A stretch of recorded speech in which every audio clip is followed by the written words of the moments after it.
ऐसा महोत्सव जो भारत के हिंदू और मुस्लिम दोनों मिलकर मनाते हैं। ऐसा क्या खासियत है इस महोत्सव का? आज की इस वीडियो में मैं एक ऐसे महोत्सव से आप लोगों से परिचय करवाने जा रहा हूँ जो सबसे विचित्र है और लोग इसको मानते भी हैं। और इस महोत्सव को जो हिंदू और मुस्लिम दोनों मिलकर मना रहे हैं, असलियत में कुछ लोग ऐसा मानते हैं कि ये महोत्सव कुछ देवताओं को प्रसन्न करने के लिए मनाया जाता है। मैं आप लोगों को बता दूं, ये जो महोत्सव मनाया जाता है असलियत में ये किसी और का मातम मनाते हैं। तो चलिए आज की इस वीडियो में हम लोग जानने वाले हैं इसी रहस्यमय महोत्सव का क्या कारण है हिंदू और मुस्लिम एक साथ मनाने का। तो चलिए शुरू करते हैं।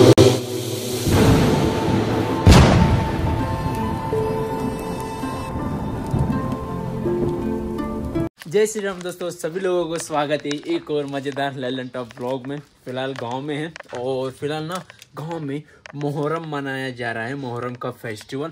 ये मुहर्रम क्यों मनाया जाता है उसके बारे में सब कुछ आज जानकारी में बात करने वाले। हाँ, लेकिन उससे पहले अभी जो मुहर्रम के देवता हैं पूरे गांव के हर एक घर जाके पानी लेने वाले उनको पानी डालते हैं और नमन करते हैं, अगरबत्ती लगाते हैं, प्रत्येक घर को जाता है। और फिलहाल यहाँ भी हमारी छोटी सी मंदिर है ना, तो मंदिर को दर्शन के लिए भी वो देवता आएंगे तो उनको यहाँ पर पानी डालना रहता है, तो उनका इंतजार करते हैं यहाँ पर आने की। तब तक हम अपने मंदिर के अंदर भी दिया और अगरबत्ती जलाते हैं। और सुबह के हो रहे 6:30 भाई, थोड़ी सी ऐसी बारिश, छोटी छोटी जो बूंदे बारिश सुबह से चालू हुई है। क्योंकि ये जो बारिश है ना, इसका नाम कुछ बोलते हैं, पुष्प बरसात कुछ बोलते हैं। तो ये बारिश ऐसे ही कंटिन्यू होती ही रहती है। तो चलिए अंदर चलते हैं अपनी छोटी सी प्यारी सी माता के मंदिर में।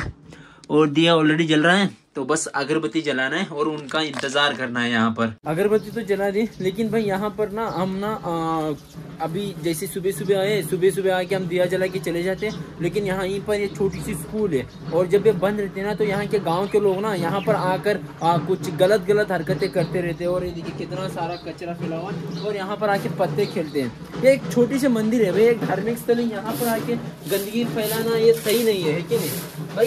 लोग समझते नहीं है। हम इतने बार बता चुके हैं कि लोग समझते ही नहीं है। तो फिलहाल वो आने तक मेरा ये सब कुछ प्लान करना पड़ेगा। और आ भी चुके हैं, जो आप ढोल नगाड़े सुन रहे हैं ना, तो वो जैसे जैसे आगे आते हैं वो ढोल नगाड़े उनके साथ साथ बजते आते ही है। ये लीजिए पहला दर्शन, यहाँ से सीधे जाएंगे और बाद में वापस आएंगे अपने मंदिर के पास, क्योंकि ये पूरे गांव के हर घर में जाके पानी लेने वाला है। जब मैं बचपन में गाय वगैरह चराता था ना, तो हम बहुत सारे लोग गाय चराने जाते थे एक साथ। तो हमने ना ये जो देवता दिखे अभी आप लोगों को, तो इसकी एक नकल करते थे हम। ये इसका जाने के बाद, आज इसका आखिरी दिन है इनका, तो ये जाने के बाद ना हम जब अपनी बकरी भेड़ बकरी वगैरह चराते थे, तो वहाँ पर इसके हूबहू बनाकर हम एक बीच में एक बंदे को खड़ा कर देते और ऐसा खेला कर देते। और ये जो भगवान है ना, ये डायरेक्टली आग में भी कूदते हैं भाई। वो सब कुछ आप लोगों को पूरी जानकारियाँ दूंगा, दिखाऊंगा भी। ऐसा बताए थे कि ये 5 भाई है, गांव में जाकर इनका मिलन होता है आखिरी बार, वो सब कुछ मिलन वगैरह दिखाने वाला हूँ। और ये रहा अपना छोटा सा प्यारा सा बारिश वाला गांव। यहाँ से इतनी खास नहीं दिख रहा है अपना गांव। मेरे घर के ऊपर से मैं दिखाऊंगा ना, बहुत ही ज़्यादा खूबसूरत दिखता है। वरना मैं अपने मंदिर के ऊपर जाऊंगा ना, जो अपनी बड़ी मंदिर है उसके ऊपर जाके वीडियो बनाऊंगा ना, अपना पूरा गांव को बहुत ही ज़्यादा खूबसूरत दिखता है भाई। और जैसे कि आप लोगों ने पंचायत में देखा ही होगा, उस तरीके की टंकी आप भी हर एक प्रत्येक गांव में ऐसी टंकी रहती है। तो उन टंकियों के ऊपर चढ़कर अगर आप हर एक गाँव को अगर देखोगे ना, तो बहुत ही प्यारा और बहुत ही खूबसूरत दिखेगा। आप ट्राई जरूर करना, मैं एक बार जाके ट्राई जरूर करूँगा, क्योंकि हमारे गांव में वो पहली बार नया वाला टंकी बना हुआ है पानी का। लेकिन अभी तक किसी को पानी मिला नहीं है उसका पीने के लिए, पता नहीं कब मिलेगा, लेकिन हाँ बहुत जल्द उसका पानी पीने के लिए मिलने वाला है अपने इस छोटे से प्यारे से गाँव वालों को। और ये रही अपनी मंदिर, और इसके सामने भी पानी रखा गया है उनको पानी डालने के लिए। पानी डालने का राज पता करना पड़ेगा।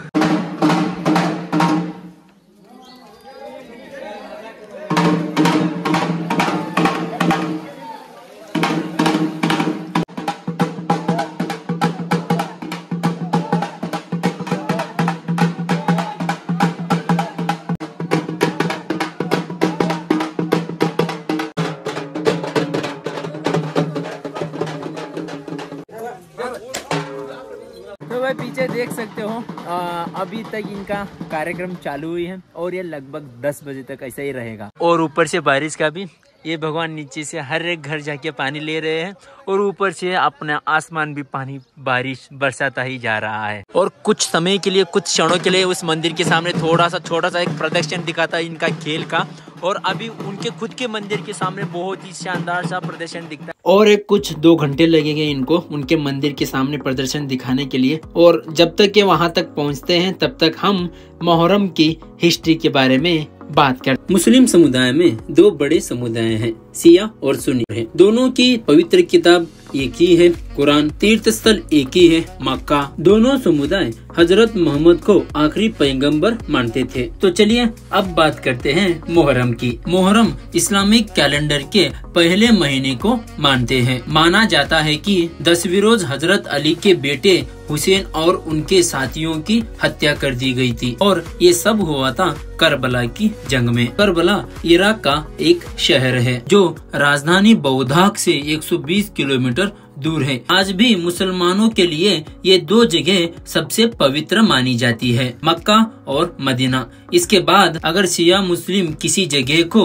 सबसे ज्यादा अहमियत देते हैं तो वो करबला ही है। ऐसे इसलिए है कि उस शहर में इमाम हुसैन की कब्र है। ये करबला की कहानी शुरू होती है 680 ईस्वी से उमय्यद खिलाफत के दूसरे खलीफा यजीद ने गद्दी संभाली। यजीद साम्राज्य पर पकड़ मजबूत करना चाहते थे, इसलिए उन्हें हुसैन और उनके फॉलोअर्स पर दबाव डालना शुरू किया। पैगंबर मोहम्मद हुसैन के नाना थे, इसलिए हुसैन के साथ आ जाना यजीद के लिए बहुत जरूरी था। इस्लामिक के कैलेंडर के हिसाब से हुसैन और उनके खलीफा 2 मुहर्रम के रोज करबला पहुंच। मुहर्रम के दूसरे तारीख यहाँ यजीद ने हुसैन के सामने सरप्रस्तियां स्वीकार करने का प्रस्ताव रखा, लेकिन हुसैन ने इनकार कर दिया। हुसैन, उनका परिवार और बाकी लोग करबला के जंगलों में रुके थे। यजीद ने उनको काफिले के पास घेराबंदी डाल दी, उनके लिए पानी भी बंद कर दिया। इसके बाद भी हुसैन नहीं माने। यजीद ने हुसैन के खिलाफ खुली जंग का ऐलान किया। इसके बाद जब 10वें मुहर्रम के सुबह हुसैन नमाज पढ़ने बैठे, उस समय यजीद के फौज ने तीरों की बारिश शुरू कर दी। हुसैन के साथी ढाल बनकर खड़े रहे, उनके जिस्म तीरों से छल्ली छल्ली हुए और हुसैन ने नमाज पूरी किया। तीरों के बरसात में जब तक दिन ढलता, हुसैन के तरफ से 72 लोगों की शहीद हो चुके थे। इनमें हुसैन के साथ उनके 6 माई के बेटे अली असगर, 18 साल के अली अकबर और 7 साल के भतीजे कासिम भी शामिल थे। इसके अलावा भी हुसैन के कई दोस्त और रिश्तेदार जंग में मारे गए और यजीद ने हुसैन के लोगों के लिए खाना पानी बंद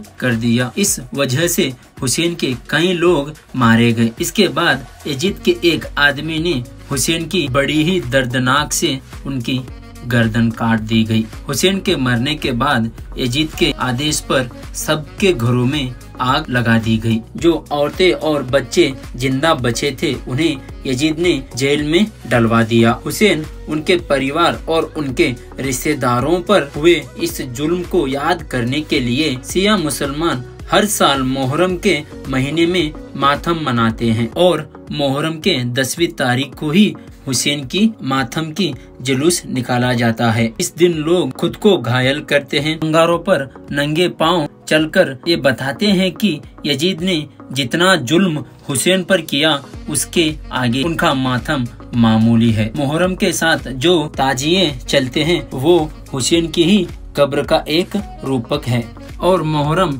जिस भी शहर और गांव में हुसैन के ताजिए बनाए जाते हैं, वहाँ ये ताजिए गांव के प्रत्येक घरों के पास जाकर उनके परिवारों को आशीर्वाद देते हैं और उसके बदले में प्रत्येक गांव के घर वाले इनकी पानी से स्वागत करते हैं। क्योंकि यजीद ने हुसैन और उनकी परिवारों को खाना पानी बंद कर दिया था, इस वजह से उनके परिवार और उनके साथी बहुत ही बेरहमी से मारे गए थे। इस वजह से इनके जुलूस को लोग पानी से स्वागत करते हैं। हर साल जब भी मुहर्रम आता है तो हिंदू और मुस्लिम दोनों मिलते मनाते हैं। मैं इसलिए बता रहा हूँ कि मैं भी एक खुद हिंदू हूँ और हमारे गांव में भी मोहर्रम मनाते हैं। हमारे पूरे गांव वाले उनको एक भगवान के रूप में पूजते हैं। मैं मेरे गांव वालों से कहना चाहता हूँ कि ये सिर्फ हुसैन और उनके परिवारों पर हुए जुल्म के याद के लिए और उनके दर्दनाक शहीद के कारण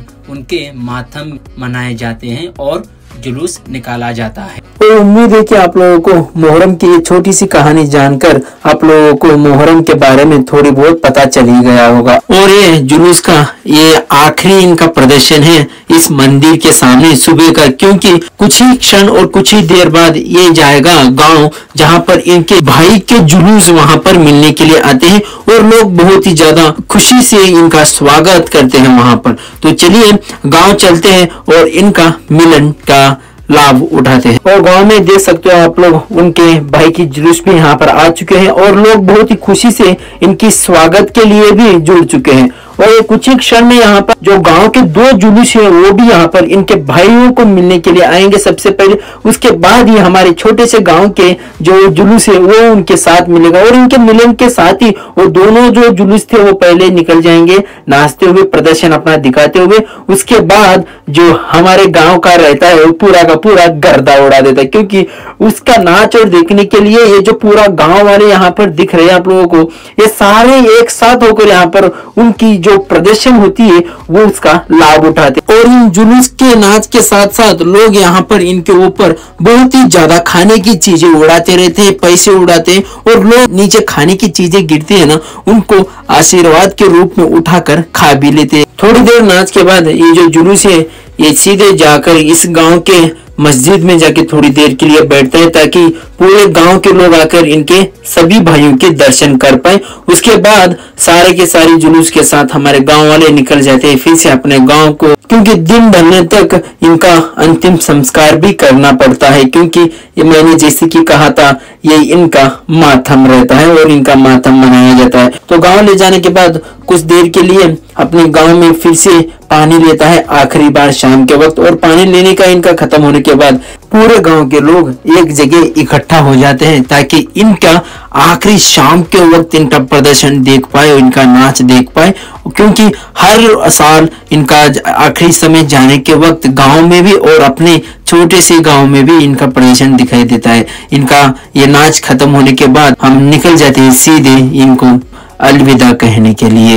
यहाँ पर जो भी कार्यक्रम करना था वो करने के बाद सारे लोग निकल जाते हैं इनका सारा सामान उठाकर मंदिर की तरफ, और जाते समय एक बहुत ही अच्छा और प्यारा सा गाना गाते हुए चलते हैं बहुत ही इमोशन के साथ। तो आप भी एक बार इस गाने को सुनिएगा जरूर।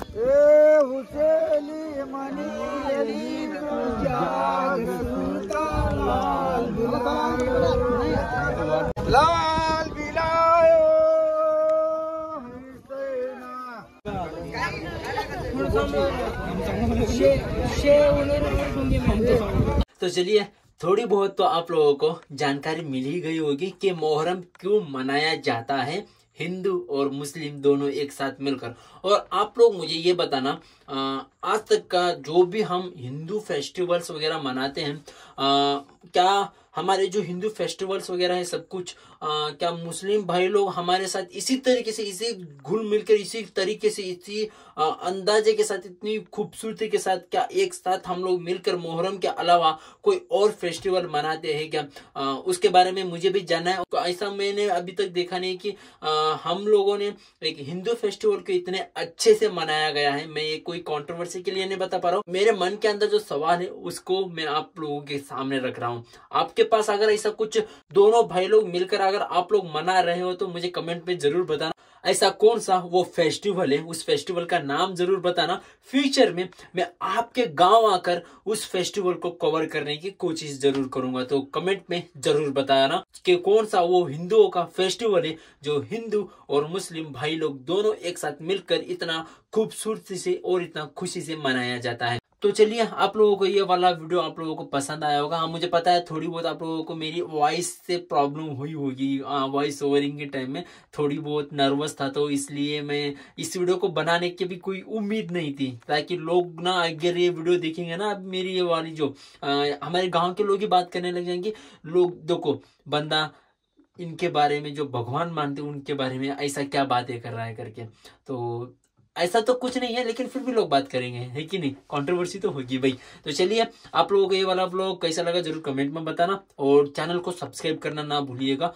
थोड़ी बहुत ज्यादा डिले कर करके वीडियोस आ रही है, क्योंकि घर में हूँ तो भाई कुछ थोड़ी बहुत डिले हो रही है, क्योंकि कोई कंटेंट वगैरह नहीं है मेरे पास। तो चलिए, बहुत जल्दी से हम फिर से अपना ट्रैवल स्टार्ट करते हैं, और करने की पूरी कोशिश जारी है तुम्हारी भाई की, क्योंकि आप अगर इंस्टाग्राम वीडियोस वगैरह रील्स वगैरह देख रहे हो तो आप लोगों को पता चल ही गया होगा। तो चलिए, मिलते हैं ऐसे और मजेदार व्लॉग्स में। Thank you so much for watching. Bye. हर हर महादेव।